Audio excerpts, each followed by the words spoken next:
Hello, everyone. Our group's health communication campaign promotion is on physical activity. Physical activity can be anything ranging from walking to riding a bike, playing sports to active recreation and play. It's important to promote physical activity because it can reduce the risk of several conditions that have a high mortality rate. The World Health Organization also predicts that around 2 million deaths a year could be prevented if physical activity levels were increased to the daily recommendations. The target audience we chose for a health communication campaign promotion is elementary and middle school children ages 7 to 14. It's important to promote physical activity in this audience because the majority do not meet the daily recommendations. Physical inactivity during childhood also can lead to unfavorable measures of body composition, fitness, self-esteem, pro-social behavior, and academic achievement. Being physically inactive can also lead to obesity, which tracks all the way from adolescence into adulthood and increases the risk of chronic diseases and premature mortality. This is a major concern as obesity and the chronic related conditions that come with it can put a considerable strain on both the health of the individual and the overall healthcare system. Most physical activity time for children occurs in school, so it's important that we focus health communication campaigns on continuing to increase physical activity in school, but also outside of school in the home setting where it lacks at times. So what are the risk and protective factors of physical activity?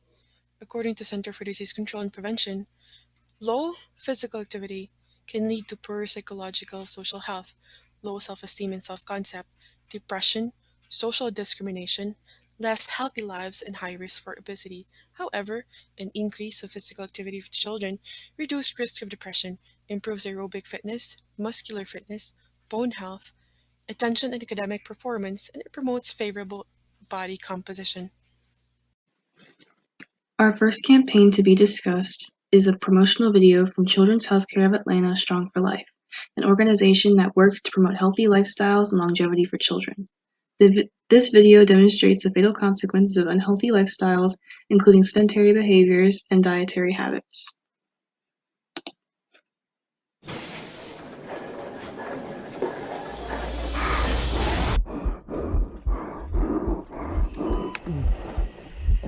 All right, what do we got?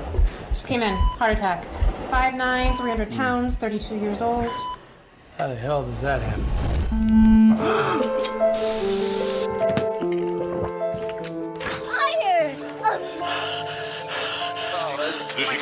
Can I get a, Could be developing diabetes. You have to make a change. Oh, yeah. You're graduating!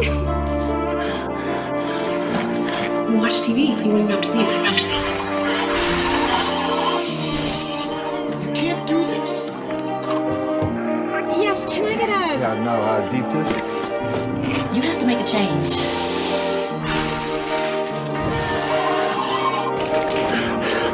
Good job, Jim. You got an A+.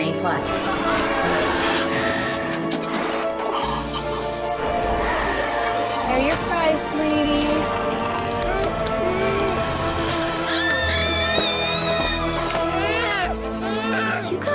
I still can't believe you give this child french fries. I know, but it's the only thing that'll make him stop.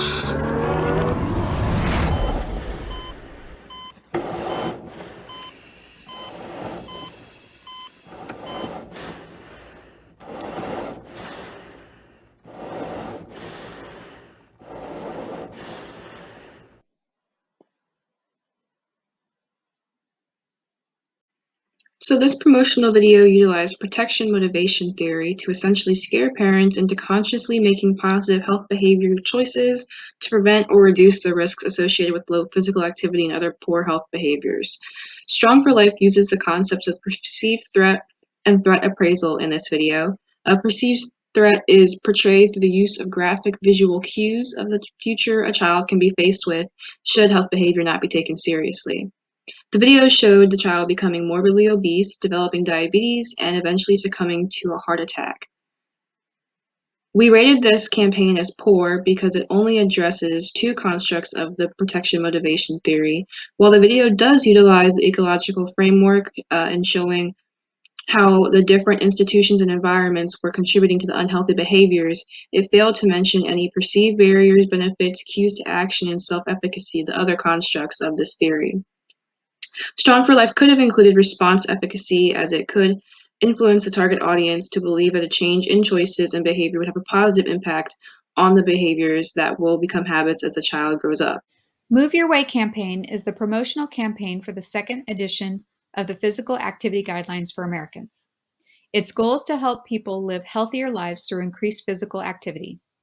A study included 2,050 parents who indicated they disliked one-size-fits-all recommendations and preferred diverse examples of activity. This video focuses on tips with social community connections, inclusion and diversity, and customizable physical activity in short bursts throughout the day.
The Move Your Way campaign uses mixed theories of theory of planned behavior, information, motivation, behavior skills model, and social cognitive theory. The constructs of the campaign focuses on parental attitude, behaviors, motivators for children to be active as a family, and addresses some barriers, like finding time. The video uses family connection and bonding to address social connections and fitting and fun physical activity in day-to-day chores. Perceived behavior control and self-efficacy are managed with preparing ahead of time, like having equipment in the car, and vicarious learning gives guidance on exercising as a parent and having a child observe and engage in the behavior. We picked this as an average campaign as it did not adequately address barriers, outcome expectations, or socio-structural factors. It also seemed to miss part of the ecological model on improving the community and policies. So to wrap up our examples of different campaign videos, we have one final campaign, which was the Let's Move campaign, which was frontlined by First Lady Michelle Obama during the Obama administration. During the longevity of this campaign, there were definitely multiple media outlets that were used, and this is one of the many examples. I would make medicine for the sick. If I had 5 extra years to live. I was thinking about making like a helicopter, like a wooden helicopter.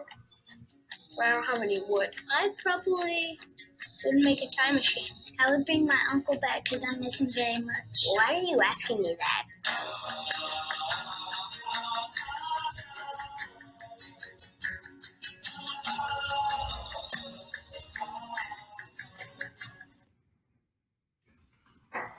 So as you can see, as I kind of mentioned before, definitely since multiple videos were used, definitely multiple theories that we learned about were definitely incorporated in these videos, like the social cognitive theory and the health belief model, amongst others.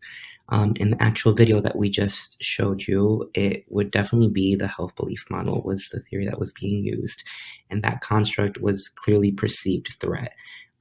By showing the audience that if they don't adapt to physical activity amongst their children, it has an outcome of losing life expectancy. So it's a perceived threat for people to get involved and be like, okay, this is something that needs to be actually addressed. As mentioned earlier, definitely multiple videos were used, and different media outlets were targeted. So one of the other examples was the social cognitive theory was used heavily amongst them. Some of these constructs were knowledge, outcome expectations, and social structural factors. And you can see each of these being targeted by different videos, like celebrity involvement, athlete involvement, the president involvement, by showing that it was, something socially accepted and something that's actually socially encouraged by promoting physical activity. The social structural factors was actually targeted. Also, different media outlets like Michelle Obama being on Sesame Street to show how easy it was to actually have physical activity amongst kids would actually promote knowledge and then in turn promote self-efficacy amongst children. One of the main reasons this campaign was actually very effective was in the fact that it targeted everything, every single level in the ecological model, from the individual all the way to the community level, and even changing policies. Definitely, since our target population was children, obviously you need to target the individual by showing them ways that they can do and promote the activity amongst themselves, but also you need to target their parents, you need to target educators, you need to target the community as well to make it something that is promoted everywhere for this child. Definitely another reason that it was also a great campaign was just because it had White House backup, which made it easier to promote policy changes among schools and communities. As a group, we chose social cognitive theory as the best health behavioral theory for physical activity promotion for children ages 7 to 14. Children in this age group are mostly influenced by home and school settings, which are very strong indicators of behavioral change in children that leads to physical activity promotion. According to Albert Bandura, social cognitive theory asserts that social environment, personal characteristics, and behavior of the individual interact with and influence each other, and that behavior is influenced by the social environment. So how could we effectively apply social cognitive theory to the development of a health communication campaign for physical activity for children? In a study conducted by Harmon et al., students with higher enjoyment scores and self-efficacy scores were more likely to meet the moderate to vigorous physical activity recommendation. So only one perceived environment variable bore a statistically significant association. Students with higher equipment and supervision scores were more likely to meet MVPA. As you can see in Figure 1, reciprocal triadic causation, we were able to identify the environmental factors, the behavioral factors, and the personal factors that leads to the increase of physical activities for children. So an effective application to the development of a health communication campaign for physical activities for children should focus on increasing enjoyment to increase children's self-efficacy scores. It's also important for children to have available equipment and have better access and supervision to increase moderate to vigorous physical activity.